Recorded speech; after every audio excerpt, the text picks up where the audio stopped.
इस बार खेला होगे, खेला होगे। वंदे वंदे।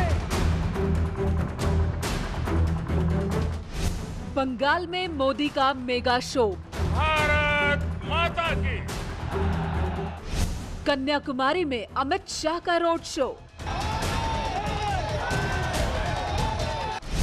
सिलीगुड़ी में ममता की पैदल यात्रा, मेरठ में प्रियंका की किसान पॉलिटिक्स, बागपत में आरएलडी की महापंचायत,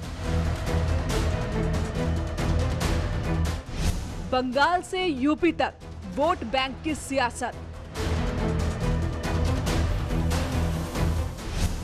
हर तरफ सत्ता पाने की कसरत। किस पर होगी जनता की नियामत?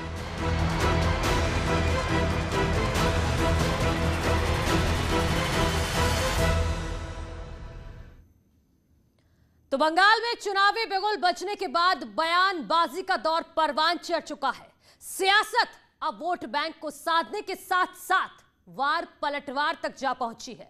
ब्रिगेड मैदान से प्रधानमंत्री ने दीदी पर हमला बोला तो सिलीगुड़ी से ममता बनर्जी ने मुहावरों के जरिए प्रहार किया। 8 चरण में होने वाले बंगाल चुनाव के लिए पीएम मोदी की ये पहली रैली थी, लिहाजा उन्होंने मां, माटिश और मानुष से लेकर खेला होबे तक हर सवाल का जवाब अपने ही अंदाज में दिया। খেলা হবে, তাহলে খেলা একটাই হবে 21-এর সাধারণ নির্বাচনে। भ्रष्टाचार, भ्रष्टाचार, तोलाबाजी, तोलाबाजी, कटमनी, कटमनी, सिंडिकेट, सिंडिकेट, बेरोजगारी, बेरोजगारी, हिंसा। पीएम मोदी ने कुछ इसी अंदाज में बंगाल की धरती से विरोधियों पर हमला बोला। भ्रष्टाचार समेत तमाम मुद्दों के सहारे ममता बनर्जी पर तीखे प्रहार किए। ब्रिगेड मैदान के मंच से प्रधानमंत्री ने हर वो मुद्दा उठाया जिसके सहारे बीजेपी को मजबूत किया जा सके। साथ ही अपना और अपनी पार्टी का लक्ष्य भी बताया। हमारा लक्ष्य सिर्फ पश्चिम बंगाल में सत्ता का परिवर्तन करना नहीं है, यही एकमात्र उद्देश्य नहीं है। हम बंगाल की राजनीति को विकास केंद्रित राजनीति की तरफ ले जाना चाहते हैं। 5 साल बर्बाद हो चुके हैं, अब बंगाल को बर्बाद होने का अवसर किसी को नहीं देना चाहिए। बीजेपी का सीधा मुकाबला टीएमसी यानी ममता बनर्जी की पार्टी से है, इसीलिए प्रधानमंत्री मोदी ने दीदी पर सीधा हमला बोला। मां माटी मानुष का नारा भी याद दिलाया और पूरे राज्य की दीदी से सिर्फ एक भतीजे की बुआ बनने तक का हवाला देकर भी तंज कसा। बंगाल की जनता 10 साल के अनुभव के बाद आपको एक ही सवाल पूछ रही है। उन्होंने आपको दीदी की भूमिका में चुना था, बंगाल ने आपको दीदी की भूमिका में चुना था, लेकिन आपने खुद को एक ही भतीजे की बुआ तक सीमित क्यों कर दिया? आपने एक ही भतीजे की बुआ होने के मोह को क्यों चुना? बुआ भतीजा पर हमला बोलने के बाद पीएम ने भाई भतीजावाद का मुद्दा भी उठाया और कांग्रेस समेत टीएमसी को भी कटघरे में खड़ा कर दिया। आप भी भाई भतीजावाद के उन कांग्रेसी संस्कारों को छोड़ नहीं पाई जिनके खिलाफ आपने बगावत की थी। आरोप प्रत्यारोप के इस दौर के बीच ही प्रधानमंत्री ने बंगाल में बदलाव का भरोसा दिलाने की भी पूरी कोशिश की। ब्रिगेड ग्राउंड से आपको इस आशोल परिवर्तन का विश्वास दिलाने आया हूं। विश्वास बंगाल के विकास का, विश्वास बंगाल में स्थितियों को बदलने का, विश्वास बंगाल में निवेश बढ़ाने का। जनता को भरोसा दिलाने के अलावा पीएम मोदी ने दोस्तों के लिए काम करने के आरोपों का भी जवाब दिया। पीएम ने साफ किया कि गरीब उनके दोस्त हैं और वो अपने दोस्तों के लिए काम करना जारी रखेंगे। मैं भी गरीबी में पला बड़ा और इसलिए उनका दुख दर्द क्या है, चाहे वो हिंदुस्तान के किसी भी कोने में क्यों न हो, क्योंकि वो मेरे दोस्त हैं, मैं उसे भली भांति अनुभव कर सकता हूं। मुझे इसके लिए किताब नहीं पढ़नी पड़ती है, न कोई वीडियो देखना पड़ता है, न कोई तस्वीर देखनी पड़ती है, क्योंकि मैं इसे अनुभव करता हूं। और इसलिए मैं दोस्तों के लिए काम करता हूं और मैं दोस्तों के लिए ही काम करूंगा। पीएम मोदी के पहुंचने से पहले फिल्म अभिनेता मिथुन चक्रवर्ती ने कोलकाता के ब्रिगेड ग्राउंड में ही बीजेपी की सदस्यता ली। लिहाजा पीएम ने भी मिथुन दा की तारीफ में जमकर कसीदे पढ़े। आज तो हमारे बीच बांग्लार छेले मिथुन चक्रवर्ती जी भी है।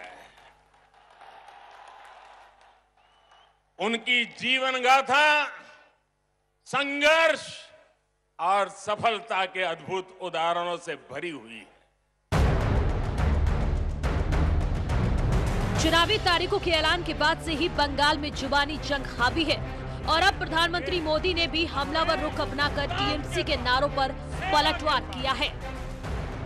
आपके इसी जोश से दीदी और उनके साथियों की नींद उड़ी हुई है। तभी तो ये लोग कह रहे हैं इस बार खेला होवे, खेला होवे, खेला होवे। वाकई ये लोग तो अनुभवी खिलाड़ी हैं, ये खूब खेलना जानते हैं, इन्होंने खूब खेला भी है। कौन से खेल बाकी छोड़ा है आपने? सवाल सत्ता का है और लड़ाई बेहद ही आक्रामक है। इसीलिए प्रधानमंत्री के हर वार पर ममता बनर्जी ने भी पलटवार किया। ममता बनर्जी ने महंगाई के मुद्दे पर सिलीगुड़ी में पैदल यात्रा की और केंद्र सरकार को जमकर कोसा। इतना ही नहीं, ममता बनर्जी ने मुहावरों के जरिए भी बीजेपी पर सवाल दागे। ये आपको शोभा नहीं देता। आप उल्टा पलटा जो झूठा बात कहते हैं, चुप और स्तंभ का तारा, झूठ बोले कौवा काटे। कभी तो दिल से समझिए,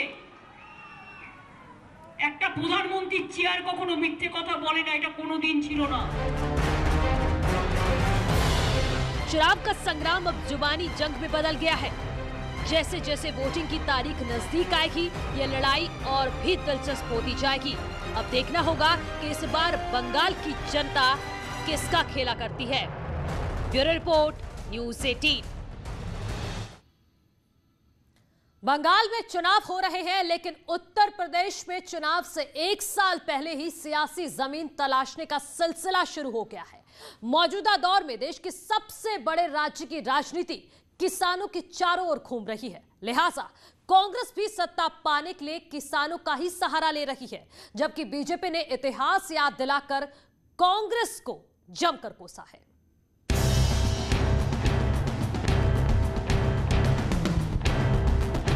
जय जवान, जय जवान, जय जवान। किसान महापंचायत में किसानों को साधने के लिए प्रियंका गांधी ने इस नारे का सहारा लिया। चुनौती उत्तर प्रदेश में सियासी जमीन मजबूत करने और वोटों की फसल तैयार करने की है। लिहाजा कांग्रेस महासचिव ने मंच तक पहुंचने के लिए एसी वाली गाड़ी का आनंद छोड़कर ट्रैक्टर की सवारी करना ज्यादा बेहतर समझा। गांधी, राहुल गांधी। प्रियंका का प्लान 2022 में कांग्रेस को यूपी की सत्ता तक पहुंचाने का है। इसलिए अपना सपना साकार करने के लिए कांग्रेस सबसे पहले किसानों पर ही डोरे डाल रही है। पश्चिमी यूपी में पकड़ मजबूत हो जाए, इसके लिए जगह जगह किसान महापंचायत का सहारा लिया जा रहा है।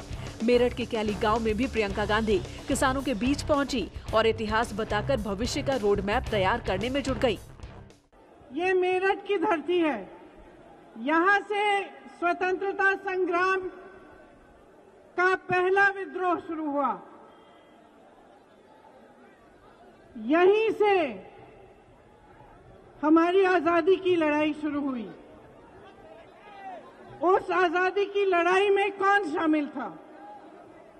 किसने दिलवाई आजादी हमारे देश को? इस देश के किसानों ने दिलवाई। आजादी की जंग याद दिलाने के साथ साथ प्रियंका गांधी ने बीजेपी सरकार की तुलना अंग्रेजी हुकूमत से करते हुए किसानों को अपने पाले में लाने की पूरी कोशिश की। जो अंग्रेजी साम्राज्य था वो किसानों को शोषित कर रहा था।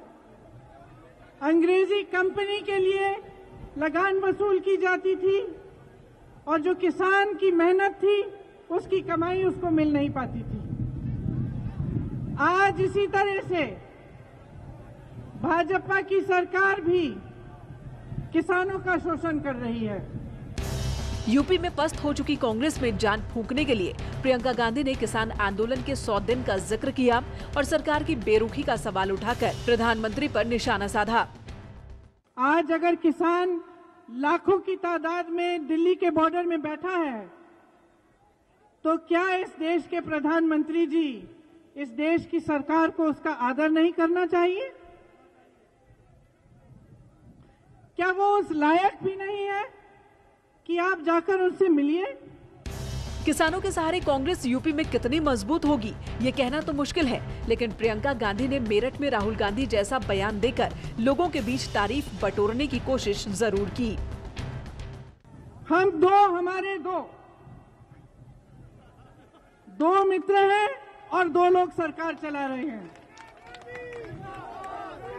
उनकी मनमानी है, कुछ भी कर सकते हैं, लेकिन देशवासी की कोई सुनवाई नहीं है।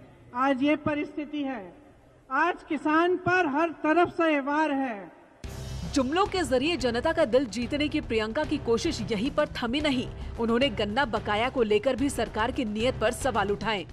प्रधानमंत्री नरेंद्र मोदी जी ने 2 हवाई जहाज खरीदे हैं।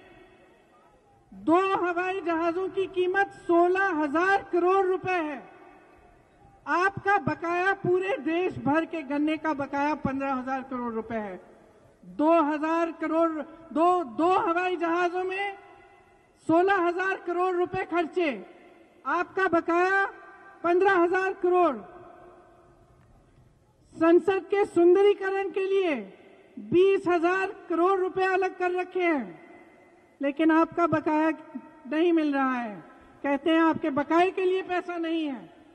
उत्तर प्रदेश में चुनाव अगले साल होने हैं, लिहाजा राजनीतिक दल अपनी कसरत में जुट चुके हैं। किसान आंदोलन ने कांग्रेस को एक ऐसा मौका दिया है जिसे भुनाने के लिए कांग्रेस पूरी ताकत लगा रही है। यही वजह है कि प्रियंका गांधी ने किसानों को अपना आंदोलन गांव-गांव तक ले जाने की सलाह दी। सरकार के खिलाफ जिस तरह से आप आंदोलन कर रहे हैं दिल्ली के बॉर्डर पर, उस तरह से गांव-गांव में आंदोलन करिए और खड़े हो जाइए अपने हक के लिए। अपने हक के लिए गिड़गिड़ाइए मत, अपना हक मांगिए, मजबूती से मांगिए, पूरी शक्ति से मांगिए। किसानों को साधने के लिए कांग्रेस लगातार केंद्र सरकार पर हमलावर है, लेकिन बीजेपी ने इसे कांग्रेस का दिखावा करार दिया। बीजेपी को ये भी लगता है कि किसान अब कांग्रेस के मायाजाल में उलझने वाले नहीं हैं। प्रियंका वाड्रा जी अभी नई मुल्ला बनी है तो प्याज ज्यादा खा रही हैं। उनको असल में पता ही नहीं कि देश और समाज की राजनीति क्या है और देश का चिंतन क्या है।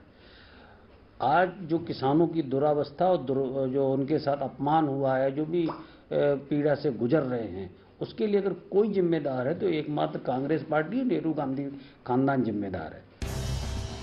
देश के सबसे बड़े सूबे की सत्ता हासिल करने के लिए सियासी दल अपने अपने तरीके से जनता के बीच पहुंचने लगे हैं। कांग्रेस की नजर फिलहाल सरकार से नाराज चल रहे किसानों पर है और उन पर डोरे डालने के लिए वो हर जतन कर रही है।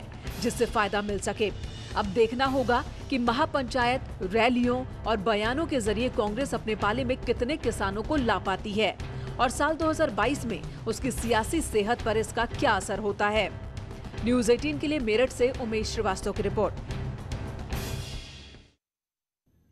हमारी इस खास पेशकश में वक्त है एक छोटे से ब्रेक का। जल्द लौट रहे हैं।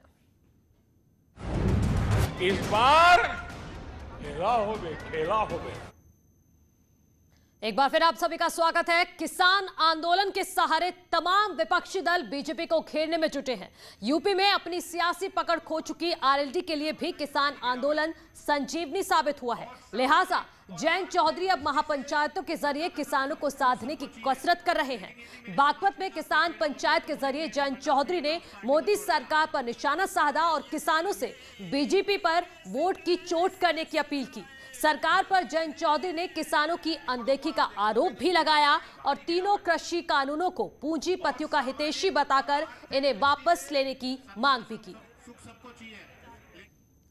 तो फिलहाल मेरे साथ इस खास पेशकश में इतना ही। आगे भी खबरें लगातार जारी हैं। इस बार